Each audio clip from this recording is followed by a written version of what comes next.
Bom dia, gente. Cumprimenta quem está do seu lado, diga seja bem-vindo ao nosso dia. Que maravilha. Quero cumprimentar também você que está ao vivo conosco pela rádio, pela TV, pela internet. Você que irá assistir também depois no Canção Nova Play, no aplicativo. Sejam muito bem-vindos ao dia de hoje. Meu nome é Moisés Rocha. Esse ano eu completo 25 anos que eu sou pregador. Também sou autor de 7 livros e há 20 anos fundador da comunidade Filhos de João Batista. É uma comunidade de vida. Nós estamos a 65 quilômetros de Belo Horizonte, numa cidade chamada Sete Lagoas, com algumas casas.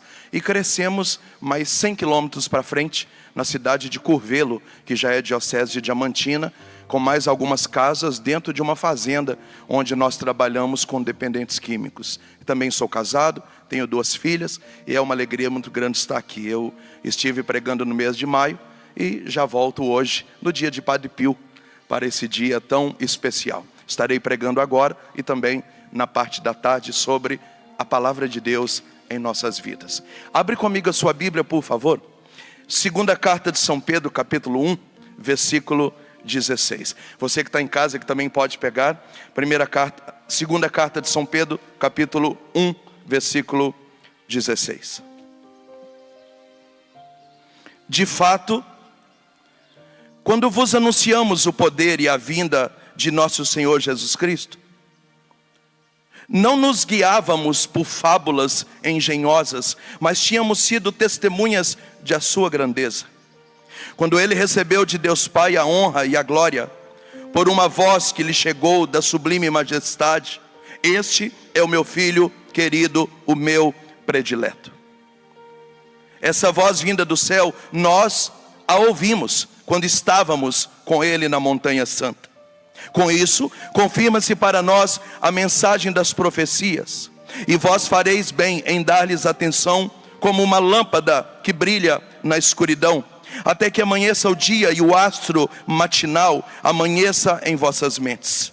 Pois deveis sobretudo saber que nenhuma profecia é confiada e interpretada de forma privada, pois a profecia nunca aconteceu por iniciativa humana, mas os homens de Deus falaram movidos pelo Espírito Santo. Palavra do Senhor. Vamos aplaudir a palavra do Senhor?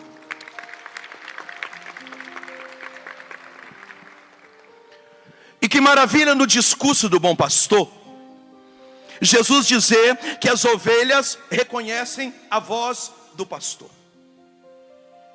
E é interessante que a voz do pastor, ela é sempre carregada de sentimentos. Por isso que São João vai dizer que na Santa Ceia, Jesus diz: eu ardi de desejo de comer essa Páscoa com vocês.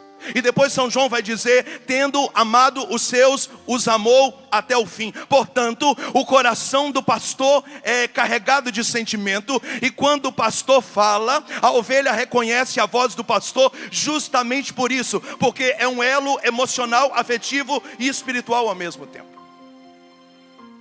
Só que agora é um outro pastor. Jesus confere em Mateus capítulo 16 o primato da igreja para Pedro. Agora o nosso pastor, o nosso primeiro papa é Pedro. E quando Pedro abre a sua voz, o nosso coração estremece, porque nós lembramos do discurso de Jesus dizendo que a ovelha reconhece a voz do pastor. E que maravilha, Pedro é papa, é um dos 12, é líder, mas ele não escreveu nenhum evangelho. Embora os evangelhos de Marcos e Mateus são chamados também de evangelhos petrinos, porque imprimem o caráter e a personalidade de Pedro nesses 2 evangelhos, mas Pedro não escreveu nenhum evangelho. Mas Pedro escreveu 2 cartas, chamadas também de epístolas.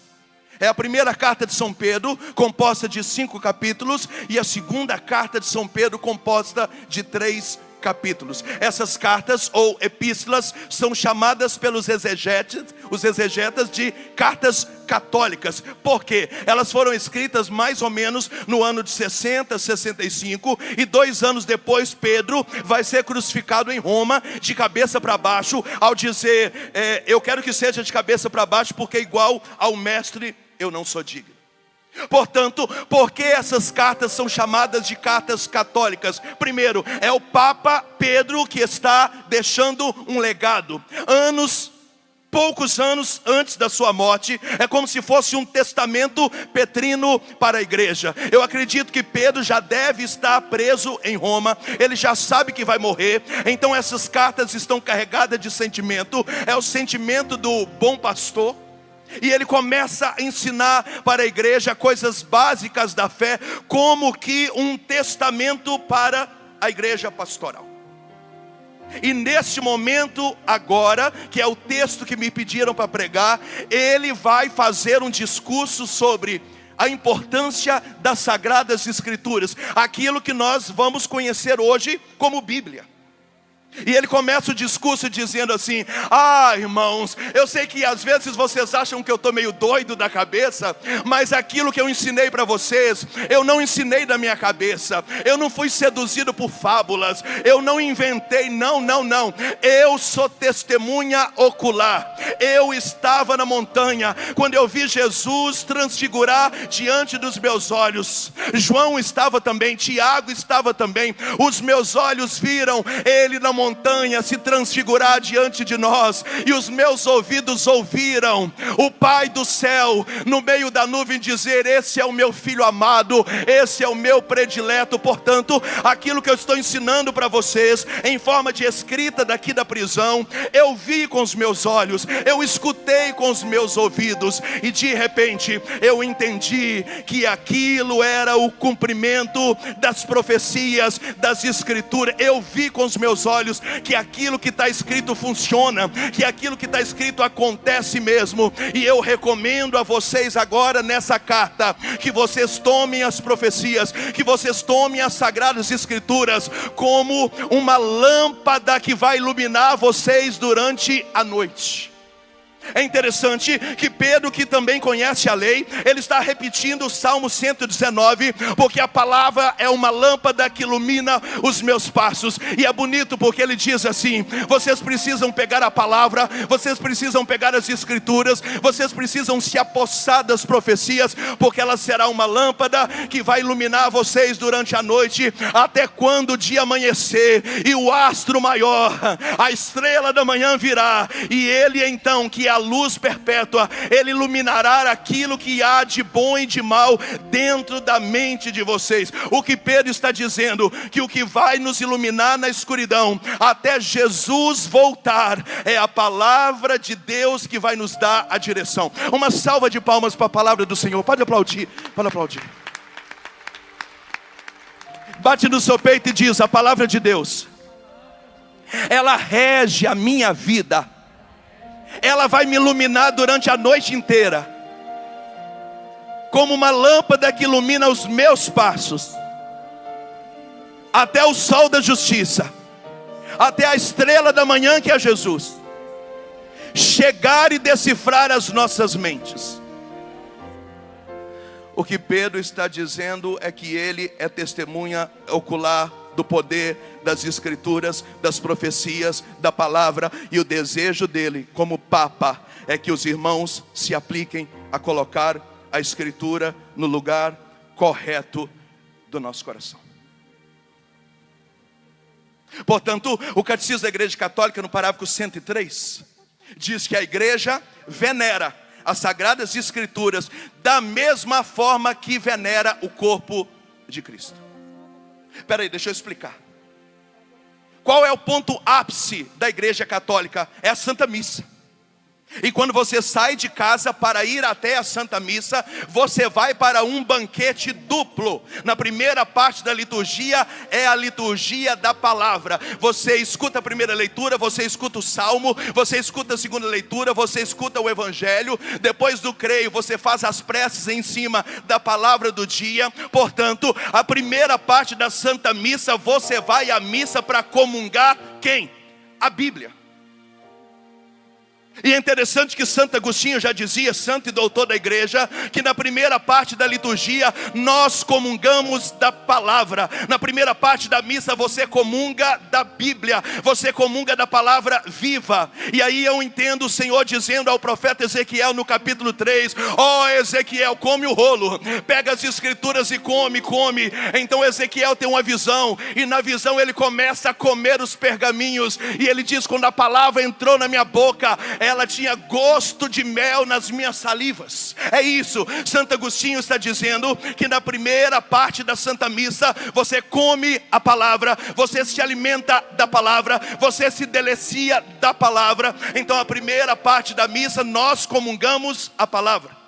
E depois então vem a liturgia eucarística, onde enfim nós comungaremos o corpo e o sangue do Senhor. Mas é interessante, se o catecismo no parágrafo 103 diz que a igreja venera as escrituras, que é a primeira parte da Santa Missa, assim como venera o corpo, que é a segunda parte da Santa Missa, o catecismo está dizendo que do mesmo jeito que nós acreditamos que Jesus está vivo na hóstia consagrada, do mesmo jeito que nós vamos comer carne e beber o seu sangue, quem falou isso foi Jesus no Evangelho de São João. Do mesmo jeito que nós daqui a pouco vamos adorar no ostensório a hóstia consagrada, acreditando que é Jesus vivo, a igreja, do mesmo jeito que venera o corpo vivo, acredita que venera também uma palavra viva. Portanto, nós não acreditamos num livro, nós acreditamos numa Bíblia morta. Isso é Catecismo da Igreja Católica, parágrafo 108. Nós não somos a religião do livro morto, nós somos a religião de uma palavra viva. E quando você lê a palavra queima a sua alma.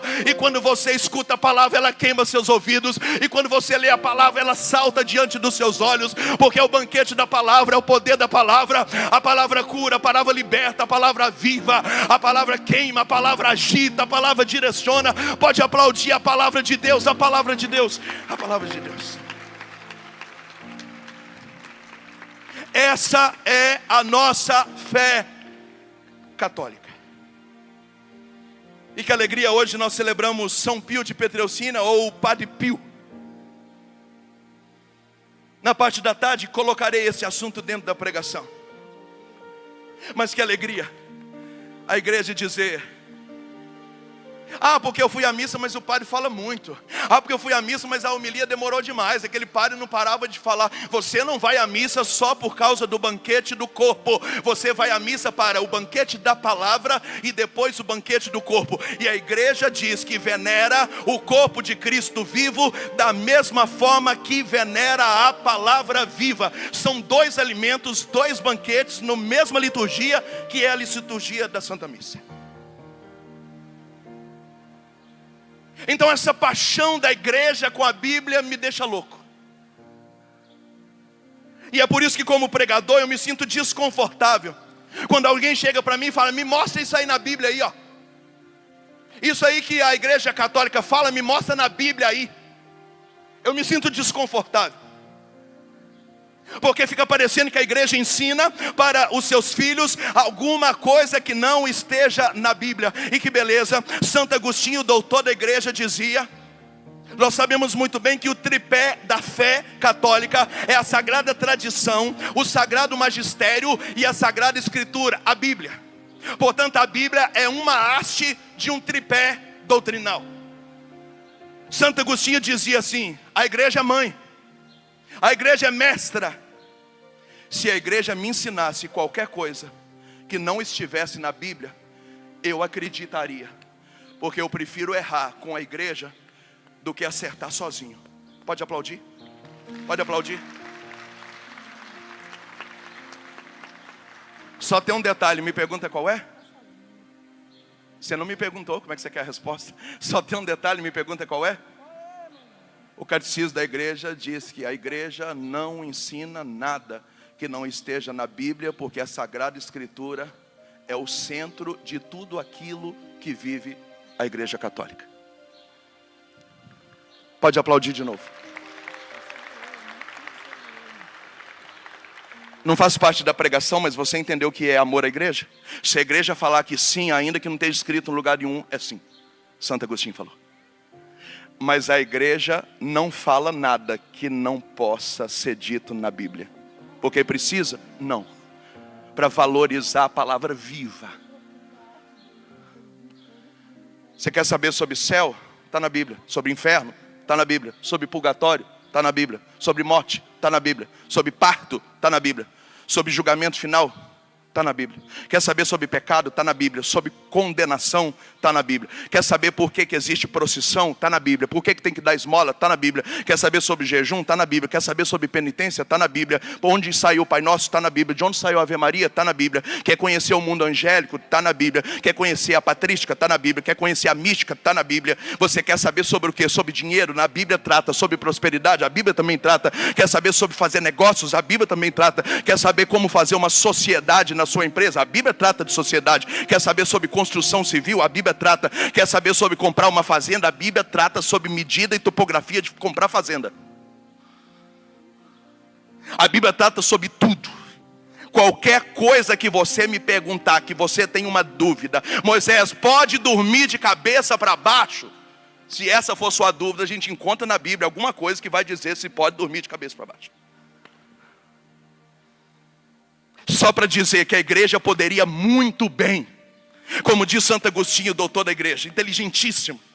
Se a igreja falasse qualquer coisa que não tem na Bíblia, eu acreditaria. Mas a igreja está também fundamentada na palavra. O catecismo da igreja diz que a Sagrada Escritura é a base primária da fé. Portanto, a palavra de Deus está em comunhão com o Sagrado Magistério. A palavra de Deus está em comunhão com a Sagrada Tradição. A palavra de Deus é o centro, as Sagradas Escrituras também, daquilo que nós rezamos, dos cantos, das orações, da liturgia. Tudo aquilo que está no missal é fundamentado na palavra. Tudo aquilo que nós celebramos na vida dos santos está fundamentado na palavra. Por isso que o catecismo diz que a igreja venera a palavra, abre aspas, viva, fecha aspas, do mesmo jeito que venera o corpo de Cristo, acreditando que ele está vivo. Portanto, a igreja tem uma paixão louca pela palavra de Deus, a Bíblia Sagrada. Pode aplaudir mais uma vez, isso é lindo, é lindo,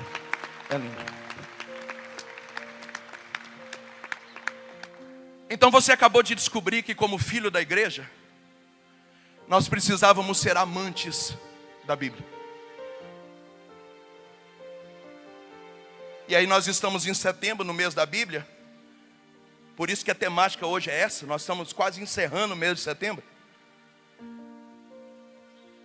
E a igreja fica, faz um altar na sua casa, coloca uma flor, põe lá um forrinho bonitinho, uma vela, dê um destaque para a Bíblia na sua casa. Mas não precisaria a igreja dizer isso. Mesmo dizendo, a maioria não faz. Mas não precisaria dizer.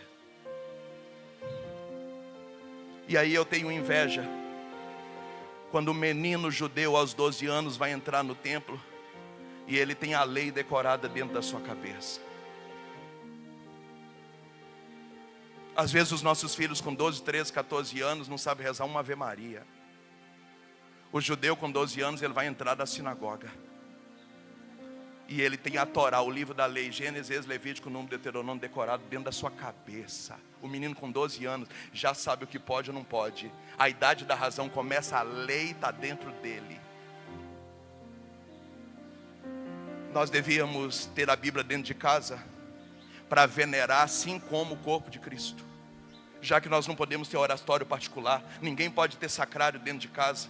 Mas se a igreja venera a Sagrada Escritura viva, do mesmo jeito que venera o corpo de Cristo, quando você tem uma Bíblia na sua casa e ela tem um destaque, e você tem amor por ela, é como que presença viva de Cristo dentro da sua casa. Então você pode orar com a palavra, você pode venerar a palavra, você pode ajoelhar aos pés da palavra, você pode pedir a palavra para te dar resposta, você pode chorar na palavra, você pode degustar a palavra, como Ezequiel 3, você pode comer o rolo, você pode se apaixonar por ela. É presença viva, e essa presença é tão viva, mas tão viva, que os discípulos de Emaús disseram, bem que o nosso coração queimava, quando ele nos falava das Escrituras. É isso que acontece.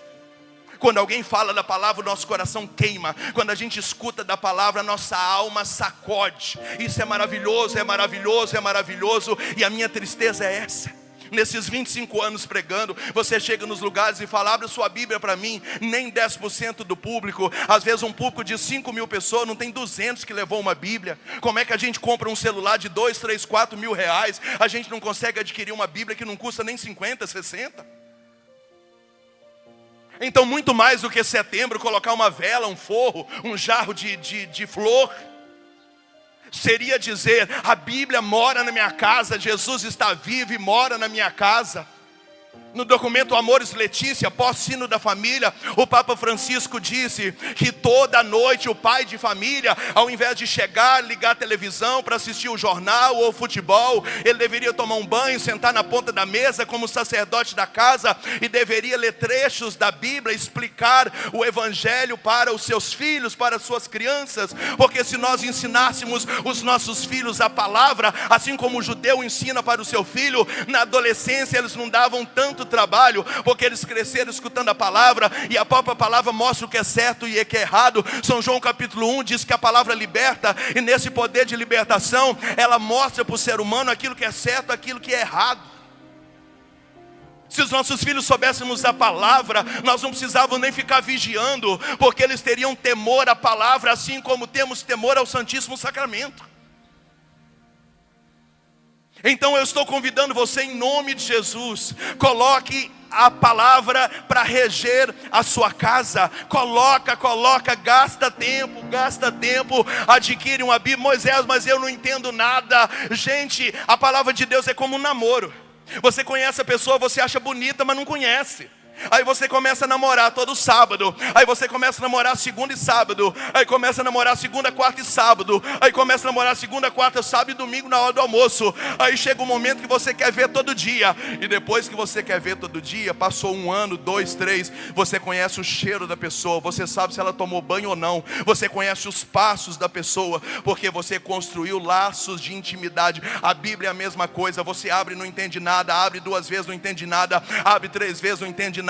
Mas à medida que você começa a namorar a palavra, os textos começam a saltar diante dos seus olhos, aleluia. E aí você começa a dizer: uau, agora eu estou entendendo, uau, eu estou entendendo. Os seus olhos começam a brilhar e a sua alma começa a gemer, e de repente você quer mais e mais e mais. Quando você vê, você está sendo batizado na palavra, como Pedro, que pregava na igreja primitiva, Atos dos Apóstolos capítulo 4, 5, 6. Ele não falava do Espírito Santo, ele falava da palavra. E à medida que ele falava da palavra, as pessoas eram convertidas, eram batizadas. Quem estava em adultério voltava para casa, quem estava fora do templo voltava, porque a palavra ia libertando as pessoas. A palavra quer fazer isso na sua casa, mas para isso nós precisamos nos apaixonar loucamente, mais uma vez, pela palavra. Quem me ouve, diga amém.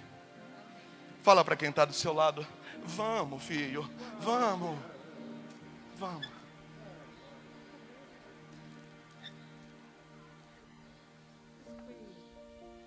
Diga comigo: a palavra é viva. Eu estou sentindo aqui a palavra. Enquanto eu prego a palavra, eu sinto a palavra. Enquanto eu prego a palavra, minha alma arde pela palavra. E é isso que tem que acontecer na sua casa. Adquire uma Bíblia para você. Mas eu já estou usando óculos. Adquire com letra grande. Mas quando eu leio está tudo embaçado. Então não leia de noite, leia de dia. Mas eu começo a ler, dá um sono, então lê andando.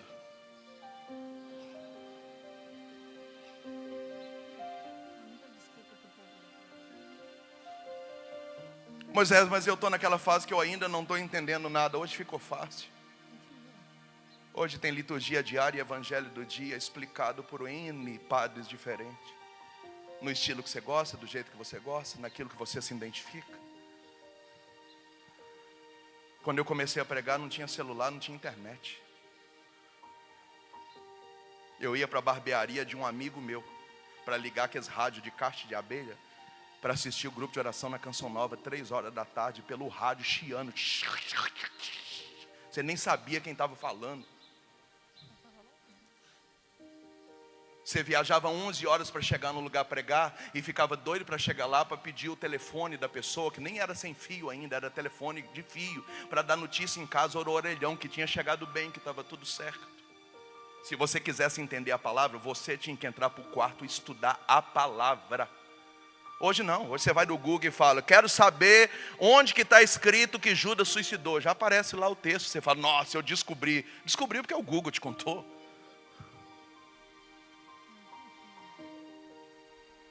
Mas você tem que ter vontade. Tem que ter vontade de desligar o celular e dizer, eu preciso gastar mais tempo. Eu preciso criar laços de intimidade. Eu preciso, Moisés, fazer essa experiência que você está fazendo. E é interessante que é uma experiência viva.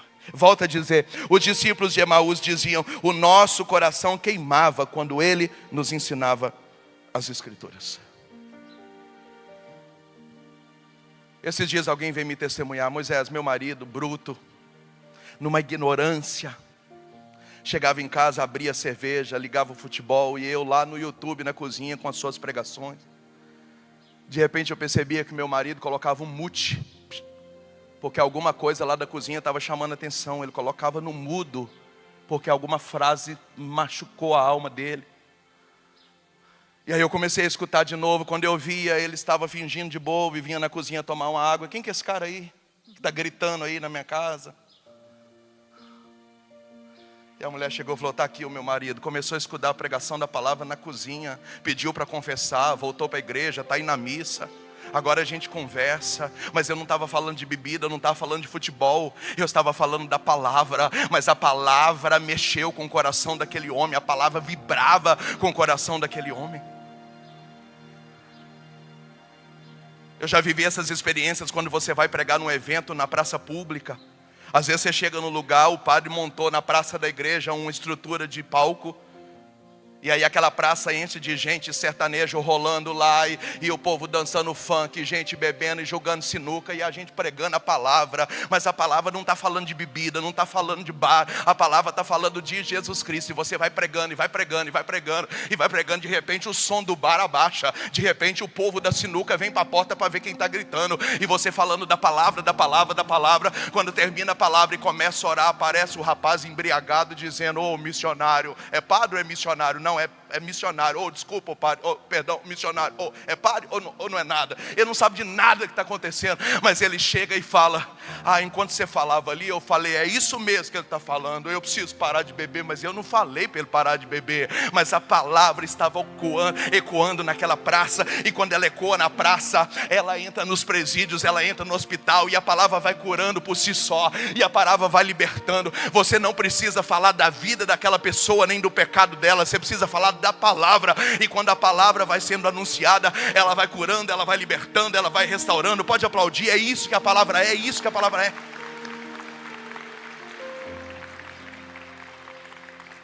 Aí uma mãe me traz um filho dizendo, esse menino está dando muito trabalho. Fala para ele que isso aqui é pecado. Você fala, ele não está nem aí, ele ri na sua cara. Fala para ele que isso aqui ele não pode fazer com a idade que ele tem. Aí você fala, o menino olha para você. Aí fala, senta com ele ali no cantinho, minha senhora. Eu acho que o tema não tem muito a ver com o filho da senhora, não. O tema hoje é a igreja católica, mas tudo bem. Se a senhora veio no dia de hoje com o filho, Deus tem uma obra, senta lá. Mas ele está mexendo no celular, deixa ele lá. E você começa a pregar a palavra, e pregar a palavra, e pregar a palavra, e pregar a palavra, e pregar a palavra, e pregar a palavra, e pregar a palavra. Depois da primeira pregação, o jovem fala, eu gostei de você, você é legal. Na segunda pregação, o menino já tirou uma coisa, já tirou outra. Na terceira pregação, o menino já está chorando. Na quarta pregação, o menino está de joelho. Na quinta pregação, o menino está na fila da confissão. Mas eu não falei para ele para largar nada, eu preguei a palavra. Mas a palavra entrava pelo ouvido e queimava até as entranhas. Esse menino tentou resistir, mas ele não conseguiu. A palavra seduziu esse menino. Pode aplaudir, é isso. Portanto, nós precisamos voltar a ler a palavra, estudar a palavra, ter contato com a palavra, venerar a palavra, porque a palavra tem poder. Carta aos Hebreus capítulo 4 é como uma espada de dois gumes que penetra rasgando e vai até a divisão da alma e do espírito. A palavra de Deus vai até onde ninguém é capaz de ir. Ela vai lá na jugular e transforma. E transforma. Eu sei que alguns aqui estão sentindo a alma palpitar. Sua vontade é sair correndo comigo. Sua vontade era dar um glória a Deus. Fala, nossa, é isso. Os discípulos de Emaús disseram isso. Nosso coração queimava quando Cristo nos ensinava as Escrituras. A Bíblia diz que Paulo está pregando e de repente alguém cochila e cai no chão. E Paulo fala, peraí, está na hora de morrer ainda não, ressuscita. O menino levantou, sentou e Paulo continuou pregando. Que palavra é essa? É a palavra de Jesus para o surdo e mudo, éfata. E o mudo, pum. É a palavra de Jesus, Lázaro, vem para fora. Mas você precisa fazer isso. Você que não tem Bíblia, você vai adquirir uma Bíblia. E vai começar a namorar a palavra. E a palavra vai começar a falar com você. E vai começar a te instruir. E quando você tiver que comprar alguma coisa, você vai pedir para a palavra. E a palavra vai dizer se está na hora de comprar ou não. A palavra vai dizer o que você deve comprar ou não. Quando você estiver na hora de dar um passo, você vai perguntar para a palavra. E a palavra que é Cristo vivo, aleluia, ela vai dizer para você se você faz, se você não faz. Na palavra você sabe se está na hora de namorar. Na palavra você sabe se está na hora de casar. Na palavra você sabe com quem você quer casar, quantos filhos você quer ter. Na palavra você escolhe onde você quer que o seu filho estuda. Na palavra você escolhe aonde você quer morar, qual é a paróquia que Deus quer que você congregue. A palavra vai formando e vai curando e vai libertando e vai direcionando. E olhos de água e parresia, intrepidez. E você vai enxergando e o mundo espiritual vai se abrindo diante de você. Moisés, tudo isso diante disso aqui que você está falando? Sim. Porque o Catecismo da Igreja Católica, parágrafo 108, diz que nós não somos a religião de um livro morto. Nós somos a religião de uma palavra viva, que cura, que salva, que liberta e que rege o universo. Pode aplaudir a palavra.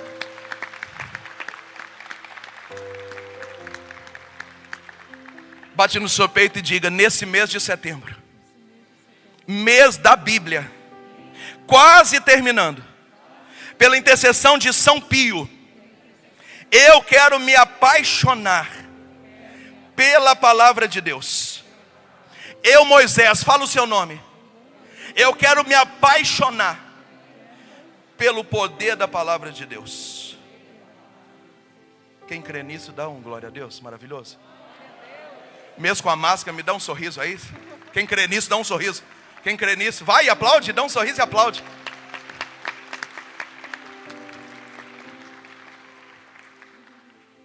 Mas precisa de tempo. E eu louvo a Deus pela canção nova, pela vida do Monsenhor Jonas, que quando eu entrei num grupo de oração 26 anos atrás, alguém dizia para mim, você tem que estudar a Bíblia. Você tem que começar a comer a Bíblia com arroz e feijão para você ficar bem. Com aquele manual maravilhoso, a Bíblia foi escrita para você, a Bíblia no meu dia a dia. Olha o tamanho do serviço que a Canção Nova prestou ao mundo. Ensinou a gente a ler Bíblia e amar a Bíblia. O detalhe aqui não é se você já leu a Bíblia toda, quantas vezes você... Não, o detalhe é você fazer a experiência.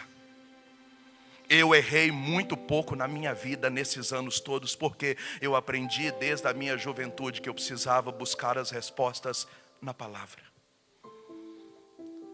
Eu cresci na fé no banco de um grupo de oração. Alguém me ensinando que eu tinha que ter 2 Bíblias. Uma toda amarrotada igual essa aqui, toda riscada, toda faltando pedaço, que é a que eu estudo. E uma outra novinha só para eu buscar as respostas. Então aparecia alguém na vida da gente, vamos namorar? Espera só um pouquinho. Você fazia jejum, orava, e você ajoelhava e falava, Senhor, me mostra na palavra se é para eu namorar com essa pessoa, se não é. Então você orava, abria a palavra e a palavra dizia, não ando na companhia do perverso. Muito obrigado, moça, você é muito bonita, mas no momento eu não estou muito afim de namorar, não. Eu sou de uma geração que a gente pedia resposta na palavra para tudo. Para namorar, para casar, para pintar a casa, para fazer negócios. Uma Bíblia nova, onde tudo que você ia fazer, você pedia a Deus uma palavra. Essa semana 2 coisas me aconteceram. E 2 vezes eu orei. Uma delas na lágrima, pedindo a Deus uma palavra para me dar uma direção do que eu faço, o que eu não faço. E há 25 anos que eu estudo Bíblia, que eu prego Bíblia, Deus continua dizendo na palavra o que eu posso, o que eu não posso. É um caminho seguro. Volto a dizer, isso é testemunho para a glória de Deus. Eu errei muito pouco na minha vida por causa da palavra. Aí a pessoa chega e fala: Moisés, eu queria que você rezasse para mim. Eu estou com um problema assim, estou com um problema assado. Eu comprei um carro, esse carro está me dando uma dor de cabeça. Mas agora você está me pedindo oração. Você tinha que pedir a Deus uma resposta se era para comprar esse carro antes de comprar. Se você tivesse pedido a Deus, me fala na palavra, me confirma na palavra. O Senhor não tinha deixado você fazer uma besteira dessa. Os lugares que eu fui pregar foi porque o Senhor disse que era para ir. Porque os lugares que Deus queria que eu não voltasse, eu não voltei. Como o Paulo que está indo pregar na Macedônia, armaram um laço para ele. E Paulo foi orar e na palavra o Senhor diz: não vai para lá, é armadilha, muda a direção. A palavra mostra quem é as pessoas. A palavra desmascara, porque a palavra é a verdade. Por isso diz o salmista: me santifica na palavra, Senhor. A palavra mostra quem é que você está pondo dentro da sua casa. A palavra mostra o funcionário que você está contratando. A palavra fala aquilo, faz aquilo que está oculto se manifestar diante da luz. A palavra revela, porque aonde a luz chega, a treva vai embora. E a palavra é a lâmpada, é a luz acesa. Se você se apaixonar pela Bíblia, você não erra mais. Se você tiver paixão pela Bíblia, você não erra mais. A Bíblia é manual para viver bem como casado. A Bíblia é manual para você criar filho. A Bíblia é manual para convívio social. Todos os problemas que você vive hoje, a Bíblia tem as respostas que você precisa. A minha campanha é: abandone um pouco mais o seu celular e gaste mais tempo com a palavra. Leia a palavra, estuda a palavra, se apaixone pela palavra, escute a palavra, delicia da palavra, faça a experiência da palavra. Como diz São Jerônimo, que foi quem durante mais de 40 anos traduziu a Bíblia para o latim, chamada de Vulgata. São Jerônimo dizia: se alguém ignora a Bíblia, ignora o próprio Cristo.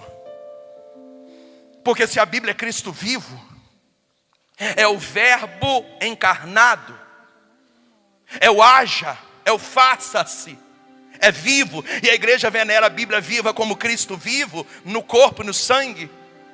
Quando você ignora a Bíblia, você ignora a pessoa de Cristo. Quando você não lê a Bíblia, você não lê a respeito de Cristo. Portanto, quanto mais intimidade com a Bíblia, mais conhecimento de Cristo. E é interessante que o Catecismo da Igreja Católica diz que nós nascemos para conhecer a Deus, amar a Deus e servir a Deus. Então, para servir a Deus tem que amar, e para amar primeiro tem que conhecer. Então ninguém ama aquilo que não conhece. A Bíblia, você conhece a igreja, você conhece Maria, conhece o mundo angélico, conhece Jesus Cristo, conhece a Trindade. Quanto mais você vai lendo, vai estudando, vai buscando, mais você vai conhecendo. E à medida que vai conhecendo, vai amando. E à medida que vai amando, quer servir. E à medida que serve, vai adorando. Então homens espirituais e homens novos vão brotando dentro de nós. Portanto, o fundamento hoje da nossa fé, até eucarística, é a própria palavra. E aqui eu preciso fazer também um desabafo como pregador. Parece que a gente não tem mais interesse de pregar a palavra no meio de nós. Às vezes os nossos discursos mudaram. Às vezes a gente fala palavras de efeito, frases bonitas. Às vezes você vai na igreja, os nossos discursos estão muito motivacionais. É sempre alguém falando coisa boa. É sempre alguém te dando força. Isso é louvável, não é pecado. Mas não tem o mesmo poder da palavra. Porque a palavra é Cristo. Eu posso dizer para você assim: vai dar certo, acredita em você, vai para cima, estuda, porque você vai vencer. Mas se você estiver no pecado, você não vai vencer. Mas aí, ao invés de eu dizer acredita em você, eu digo: entrega a sua vida para Jesus, morra para você, renuncie a si mesmo, toma a tua cruz, começa a estudar a Bíblia, paga o seu dízimo, aí você vai vencer. Aí essa pessoa vence pelo poder da palavra. Então os pregadores precisam começar a estudar a Bíblia e pregar a palavra. Os nossos livros precisam falar da palavra de novo. Às vezes existem livros que são maravilhosos, mas não citam um texto bíblico. Cita frase de A, frase de B, frase de gente que nem é cristão, mas que é muito bonito, mas não tem poder transformador. O poder transformador está aqui, porque é vivo, é vivo. Eu posso falar bonito, mas eu não tenho poder de convencimento. Eu posso massagear o seu ego, você vai gostar, vai comprar os meus livros e vai dizer: esse Moisés é maravilhoso. Mas você volta para casa, a Cinderela vira abóbora. Mas se eu anuncio a palavra, às vezes você não gosta da palavra, às vezes a palavra é dura, porque diz Ezequiel capítulo 3, na boca parecia mel, mas como desceu no estômago tinha gosto de fel, porque arde, porque incomoda, porque confronta. Talvez você nem gosta do discurso, mas você sai transformado. A palavra de Deus transforma o ser humano por completo. Pode aplaudir, por completo.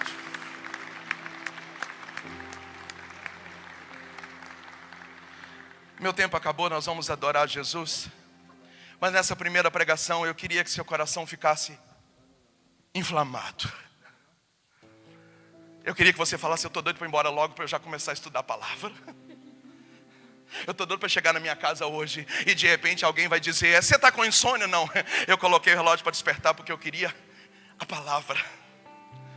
Eu sinto que Deus vai começar a acordar algumas pessoas na madrugada, vai começar a falar com você, você vai começar a sonhar com Jesus, Jesus vai te falar coisas da palavra, vai começar a contar coisas no pé do ouvido, vai encantar você. Eu creio que vai dar muito certo e nós seremos pessoas novas. Mas hoje eu estou chamando você e o Brasil inteiro e o mundo. Voltemos à palavra. Amém.